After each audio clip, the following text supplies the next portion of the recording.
A la-crosse man nearly lost his life after a problem he thought was just his asthma. In order to save his life, doctors at UW Health in Madison performed only the 15th organ transplant of this kind since 2008. And as News 8 Now's Jordan Fremstad explains tonight, you can help save someone else with a simple orange circle on your driver's license. Daniel Milburn was a healthy young adult with a common condition. As an infant, I was diagnosed with asthma. The week of Easter this year, Daniel had trouble breathing. Not uncommon for his life. I just felt like it was something different. Doctors found something else Daniel was they couldn't ignore. critically ill. A flight to Madison in a helicopter began a race against valuable time. He had developed acute sudden respiratory failure. Early morning, received a phone call from doctors in la-crosse asking if I knew the condition of my son. Baffled me. By me seeing my mom in Madison, knowing that she was working in California, I knew something was wrong. Doctors hooked Daniel to a ventilator because he could not breathe on his own. Later, he was on the hospital's highest level of life support. What happened to him? This is a 24-year-old previously healthy individual. The race to discover what was wrong began. Dr. Erin Lowry and her team found it. It's called chronic thromboembolic pulmonary hypertension. But the solution would take everything her lung transplant team had at their disposal. It's hard for the heart to pump blood through the lungs because of all the clots. Surgeons needed to remove Daniel's lungs.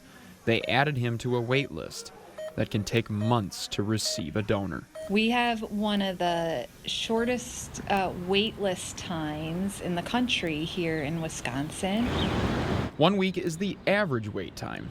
However, the vessels near Daniel's heart were damaged to the point he needed a new heart too.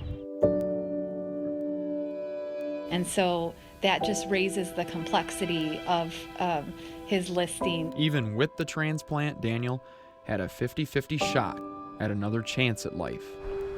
Yeah, exactly. From being on the phone with my son one day to actually hearing that he may not live, that in itself was just, inconceivable. I couldn't grasp my head around the fact that my son may not live. It was too many thoughts, like too many to process. Then came the news Daniel's mom, Rhonda Miller, prayed for. This was on the Friday, which was Good Friday. The very next day, he received a donor, and the following day, which was Easter, he received the transplant. That took a Herculean effort. Hello. Hi. How are you doing?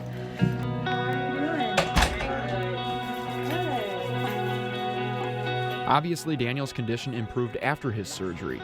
A mother and son are still walking side by side. And to see him now being able to breathe, just being able to breathe. Daniel understands what it took for him to wake up. It's more than a gift. Like it's a blessing, because somebody, in order for me to live, somebody had to pass. A few simple minutes. There is no words Someone took that I could even make up to add their name that would explain how grateful to a list. we are. Saved a mother's son. That orange dot on your driver's license could do the same for someone else, praying for their miracle. One day, it could be you or one of your family members.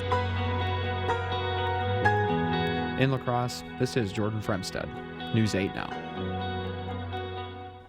Well, glad to see he's doing so well. Doctors say Daniel exceeded their expectations. They said after his bilateral organ transplant, he was out of the hospital within a month.